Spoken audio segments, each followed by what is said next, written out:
Raphaïm Amselem, bonjour, Boker Tov. Bonjour, Boker Tov, Daniel. Merci d'être avec nous ce matin. Je disais que vous étiez en déplacement à l'étranger. Merci de nous avoir répondu sur Studio Kalita pour nous expliquer les motifs vous savez, Daniel, que cette semaine, c'est la semaine de l'Eila de Rabbi Ephraim Kawa qui le Rav de Tlemcen. Et bien sûr, dans notre famille, c'est une tradition depuis des générations. On a fait notre Shabbat une très grande Eila à Yerushalayim, et le lendemain, dimanche soir, à Lyon. Et cette semaine, c'est la semaine de Rabbi Ephraim, donc je suis en France. Alors très bien, c'est une raison tout à fait valable, mais voilà, alors on vous appelle d'Israël pour essayer de nous expliquer pourquoi vous avez annoncé votre décision de quitter le foyer juif, un foyer qui vous avait accueilli il y a de cela, si je ne m'abuse, environ 2 ans, et pourquoi donc avoir pris cette décision alors que bien qu'on ne parle pas encore d'élection, eh bien d'une manière ou d'une autre, c'est l'échéance électorale se rapproche et qu'il faut il faut trouver un foyer justement pour défendre vos idées. Alors justement, je voudrais qu'on parle un peu d'historique. Vous savez qu'il y a bientôt 40 ans, j'étais parmi les jeunes qui ont créé le Parti Shas en tant que jeune rabbin dans le sud d'Israël. Et on a créé le Shas pour militer pour le séparadisme. À travers les années, vous en mettez, je me suis trouvé dans une situation un peu spéciale en face du Shas, parce que je les accusais d'avoir adapté le système lituanien ashkénaze dans leur coutume, dans leur langage. Raphaïm Amselem, je m'excuse, on ne vous entend pas bien. Alors on va peut-être essayer de vous rappeler pour pouvoir mieux entendre votre argumentaire. Là, vous m'entendez un peu mieux? Vous m'entendez un peu mieux? Un petit peu mieux, oui, un petit peu mieux, légèrement mieux, voilà.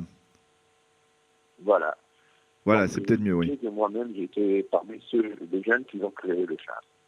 Je me suis séparé du Shas à cause de divers différents, mais entre autres, surtout, pour ce qu'on voit dans les chivotes, dans les séminaires en Israël, que la fille ou le garçon séparate est toujours maltraité. Et il y a une discrimination même contre le séparate. Oui. Je suis rentré dans le Beit Yehudi, parce que le Beit Yehudi a annoncé, j'ouvre les portes pour tout le monde, et la commission Python a été créée. Le Beit Yehudi a dit oui, je reçois le séparat, je reçois le laïc, on fait quelque chose de nouveau. Je suis rentré, on avait dit que j'étais accueilli, je n'étais pas vraiment accueilli, je me suis aligné avec le Beit Yehudi, j'ai fait mes adhérents, j'ai fait mon travail, et à travers 2 ans, je vois que ça n'a rien amélioré dans la situation, puisque celui qui était à la tête de la commission Python, le poète Eric Python, lui-même a déclaré après quelques mois, on a utilisé mon nom pour la politique. Vraiment, il n'y a rien qui change. Ce qu'on appelle en Israël l'Atlaya, la vaccination contre les filles séparades, elle vient d'où? Du ministère de l'Éducation, où Naftali Bennett est le ministre. Et il y a toute une série qui m'ont fait comprendre que ce n'est pas ma place là-bas. Alors, je vais vous dire une autre chose. J'étais rabbin en Eretz Israël, dans plusieurs communautés, j'ai été rabbin à l'étranger, je suis toujours dans le monde du rabbinat. Et j'essaie d'utiliser la politique pour faire avancer des idées qui concernent le monde séparat tout d'abord, et le monde juif, l'identité juive. Si tout ça ne peut pas avancer dans Beit Yehudi, je vois qu'il y a un blocage, je vois que le parti s'intéresse à un seul sujet, l'extrémité de droite, du matin au soir. Tous les autres sujets sont secondaires. Ma place n'est pas là-bas.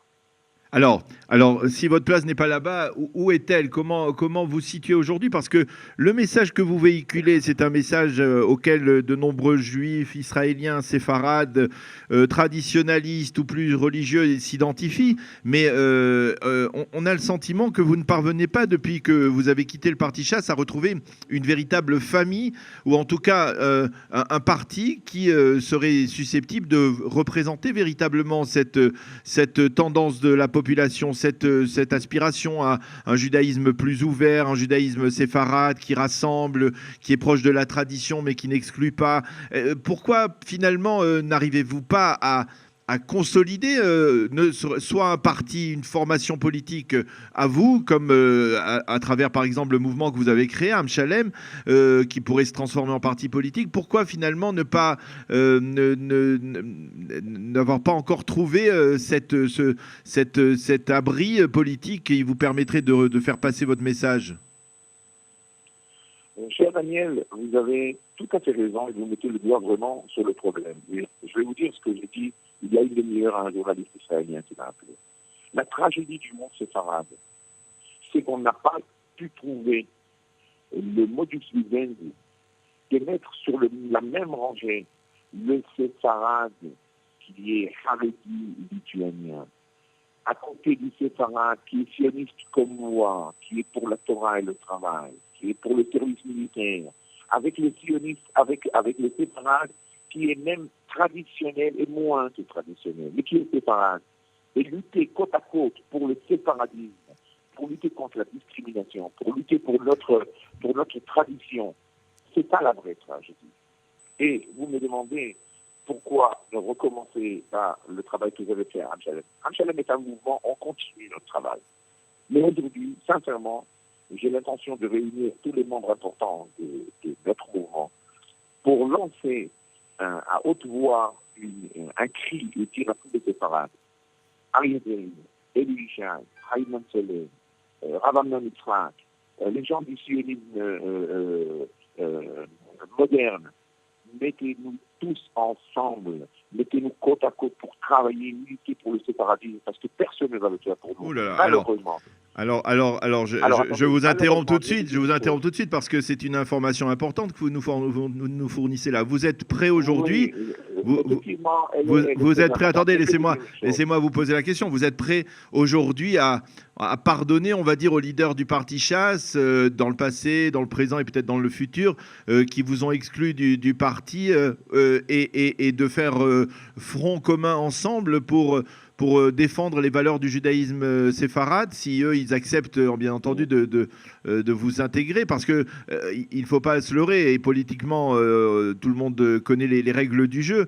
Aujourd'hui, le parti Chasse est lui-même dans une situation politique extrêmement périlleuse, puisque, selon certains sondages, il ne parvient pas à passer le seuil d'éligibilité. Le leadership d'Aryeh Deri est remis en cause, mais lorsque les gens s'interrogent et vous disent Chaim Amselem, où pourrait-il aller? On peut dire que peut-être qu'il aurait pu apporter des voix, par exemple, au parti d'Eli Yishai, qui s'est présenté Yachad la dernière fois, mais vous êtes aussi fâché avec Eli Yishai. Donc la question se pose, est-ce que vous êtes aujourd'hui favorable à une sorte de réconciliation séfarade qui pourrait permettre de consolider les liens pour qu'il y ait une représentation séfarade solide à la Knesset, selon votre esprit? La réponse est oui.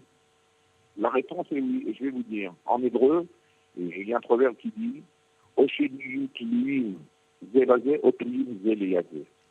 c'est-à-dire, si on dit que la politique est l'art de l'impossible, aujourd'hui, on doit mettre l'ego de côté. On doit mettre le passé de côté. On doit comprendre une chose. Regardez, le chef des sondages ne va pas passer. Il va se passer. Eli Yishai n'est pas passé. Amchalem n'est pas passé. C'est cela. On a 10-12 mandats qui s'éparpillent dans les partis et on s'efface. Et au lieu de mettre de côté tous les problèmes privés et de dire on milite, si on est vraiment le Shem Shamaïm, si on rentre dans la politique pour faire quelque chose de vrai et pas chercher rien qu'un poste, je ne cherche pas un poste. Je ne cherche pas à être membre de la Knesset, je l'ai fait 8 ans. J'ai un monde entier en dehors de la Knesset qui m'attend. Je fais un travail colossal dans beaucoup de sujets. Mais aujourd'hui, je regarde, comme il dit le verset, je cherche mes frères. Écoutez bien, si on ne trouve pas un moyen d'être ensemble, on n'existera pas ni le séfarade lituanien ashkénaze, ni le séfarade traditionnel, ni le séfarade tunisien de Yishai, ni rien. Alors, le Marocain et le Tunisien et l'Algérien et le Yéménite, je ne sais pas qui, tous, on va continuer notre discussion philosophe, avec chacun a ses bonnes raisons. Mais qu'est-ce qui va se passer? C'est qu'il n'y aura pas vraiment le sujet où il y a 40 ans, on s'est levé tous les jeunes, on a dit, oui, c'est le moment de soutenir les séparades. Aujourd'hui, on n'a plus l'image du notre maître, le Rav Ovadia Yosef. Aujourd'hui, il faut comprendre une chose. Chacun a ses rabbanim, chacun a ses halachot, chacun a ses coutumes. C'est pas pour ça qu'on ne peut pas trouver le point d'entente. Et surtout, je vous dis une chose, et ça c'est la vérité de tout, différent du monde Haredi et Ashkenazi, le séfarade, il s'est accepté, il s'est accueillir. On trouve toujours dans les mêmes familles l'ultra-orthodoxe à côté de celui qui n'a pas tricoté, et à celui qui n'a même pas la même kippa, ils sont dans la même famille, ils s'entendent, ils s'aiment, ils s'embrassent, ils se respectent. Alors, est-ce qu'on est capable de le faire? Si on est capable de le faire, moi je vous garantis qu'on va remonter la pente très vite et très haute. Si on n'est pas capable de le faire, comme vous le dites, même le parti chasse qui a connu des années extraordinaires avec 17 mandats, il va s'effacer. C'est la stricte vérité et c'est ce qu'il faut voir. Vous avez commencé à prendre des contacts, essayer de tenter des approches de, on va dire peut-être, je ne sais pas si c'est avec Aryeh Deri ou avec Eli Yishai, mais avec ses leaders. Je ne voudrais pas maintenant rentrer dans les points qu'on a fait. Ce que je peux vous dire, c'est que j'ai compris que ma place ne peut pas continuer au sein du Baïti. J'ai beaucoup de respect pour mes amis là, que je le sais, pour beaucoup de rabbinim que j'ai eu de très bons contacts. On va continuer le dialogue, on va continuer le travail ensemble dans certains domaines où on travaille ensemble. Mais pour moi, c'est où on trouve un point commun avec tous les séparats et on avance très fort, très haut, où, comme le verset dit, on va aller à Israël, chacun il fera ce qu'il doit faire. Et à Kadosh Baruch Hu sera avec tout le monde. Eh bien, Rav Chaim Amselem, merci beaucoup de nous avoir expliqué donc les motifs de votre départ du foyer juif et de nous avoir révélé donc votre aspiration à un front commun du monde séfarade, de toutes ces tendances, de tendance la plus orthodoxe vers la tendance la plus traditionnaliste, dirons-nous, afin de former donc ce front qui pourrait donc effectivement permettre aux séfarades de continuer à être représentés à la Knesset dans leur diversité. Merci Chaim Amselem, et on est certain qu'on entendra parler de vous dans les prochaines semaines et les prochains mois, et à bientôt. Avec plaisir. Merci Daniel à vous et merci à tous les auditeurs.